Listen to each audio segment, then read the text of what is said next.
It's finally time to talk about Bigfoot versus D.B. Cooper. Well, I believe Bigfoot needs no introduction, but you might not know who D.B. Cooper is. So let me fill you in real quick.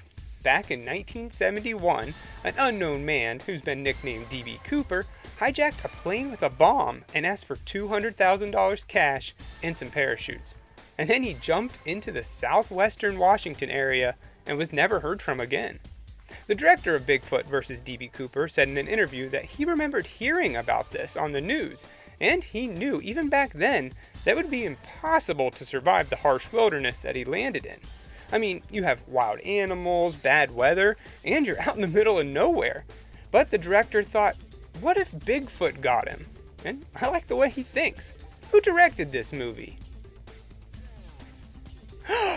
No! Not the same guy who did The Killer Eye.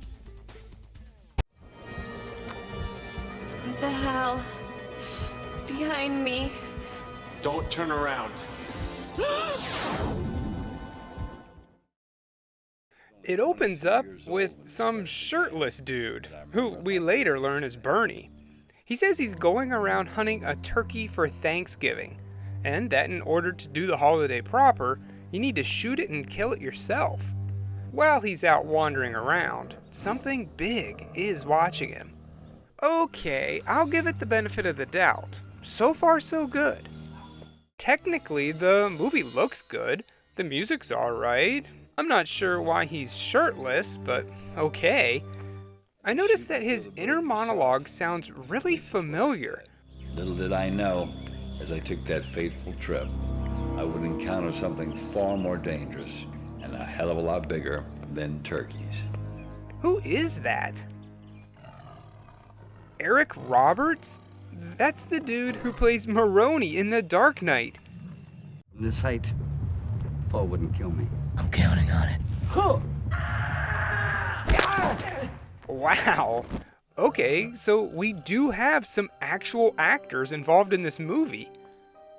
Anyway, this guy Bernie keeps walking, and walking, and walking. Every once in a while, you get a break from that, only to see Bigfoot walking. I'm not joking. We see this guy walk for 10 minutes, and then finally it's the title screen. You could almost watch this entire review before the movie even gets to the title screen. After all that, we get a nice break from seeing a shirtless guy walking around to seeing D.B. Cooper preparing for his big day. But right after that, it's back to Bernie. And guess what? He shows up at a random house full of dudes with no shirts on. What happened? Are t-shirts illegal in this town? What's up, guys? Well, it turns out that all these guys are here for a bachelor party, where they plan on shooting turkeys and drinking beer. Yeah, I'll take a beer. I would tell you their names, but honestly, they all look basically identical. I'll just say shirtless guy number 1, 2, and so on. All right, let's go. Come on in. Come on in. Anyway, they're all just a little too happy to invite Bernie in for some brewskis. And I'm starting to get uncomfortable. Are we sure that this is an actual movie and not just a gay porno?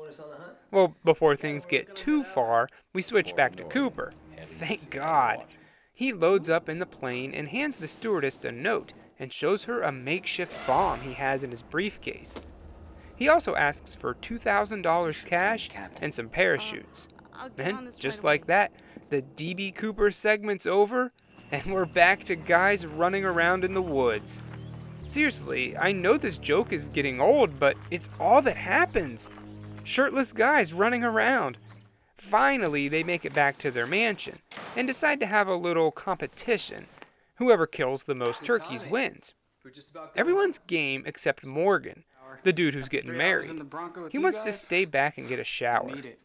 Before they go to get ready, though, there is a funny part. They ask Bernie if he wants to join them. What do you say?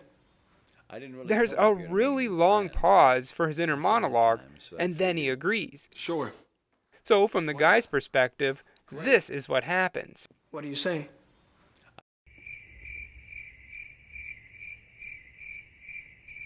Sure. Anyway, they all get ready for the big hunt. Hey, I have that same chandelier. So what is it that you do to prepare for a turkey hunt? Maybe put on some camouflage, grab a turkey call and a map of the area? Well, this guy finds his room and... Wait, why is the music changing? Where are we going with this? Oh, yeah, every good hunter takes off his pants and poses in front of the mirror before going out. When I set out to watch every Bigfoot movie ever, I never dreamed that this is what I would see. It looks like Bigfoot's watching too. And why is this guy's gun so small?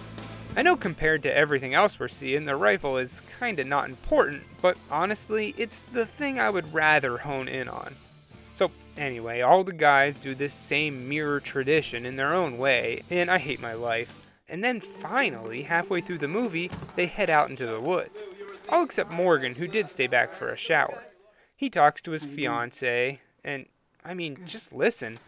What are you wearing? That's sexy. I'm about to go take a shower. Yeah, I stink real bad.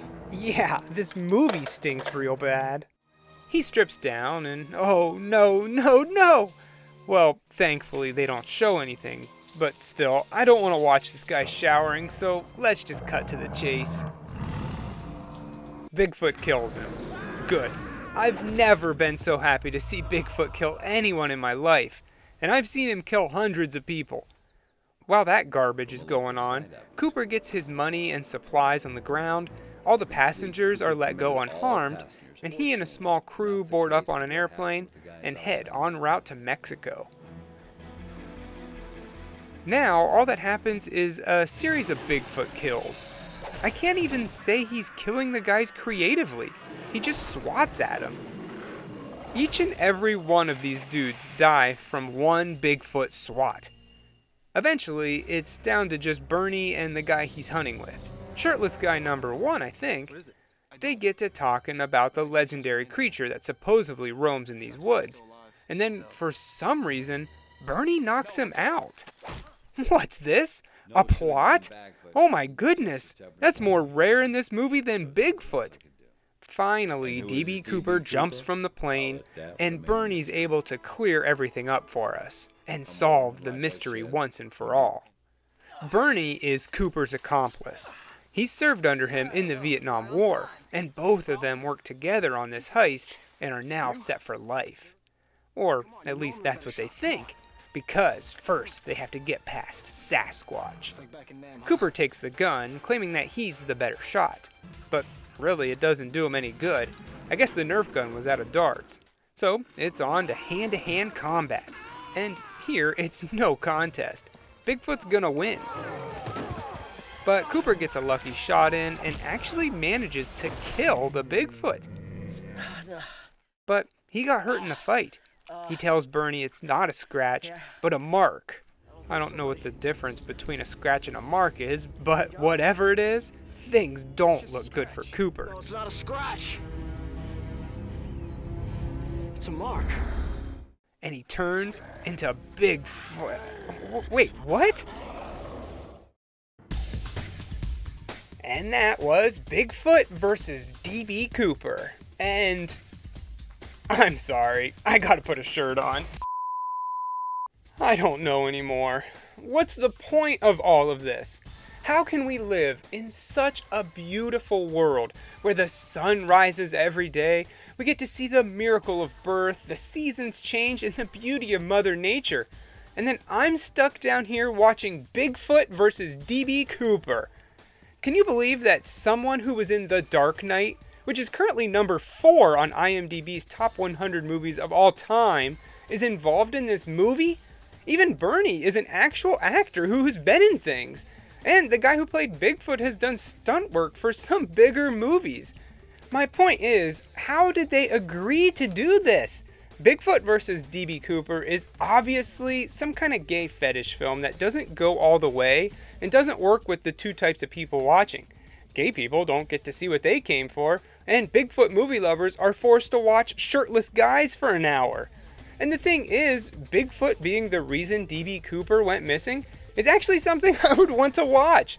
It's a unique, intriguing, and albeit a little funny way to explain his disappearance. Do I really have to tell you why this movie sucks?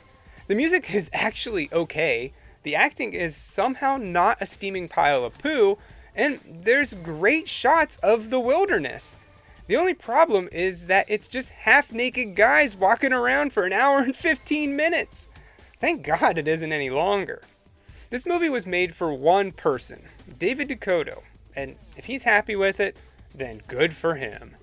I can't quite give it 0 out of 4 because honestly the title alone gives it some credit. So I give Bigfoot vs. DB Cooper a quarter of a shirt out of 4. That's right, this tiny little sliver is all this movie deserves.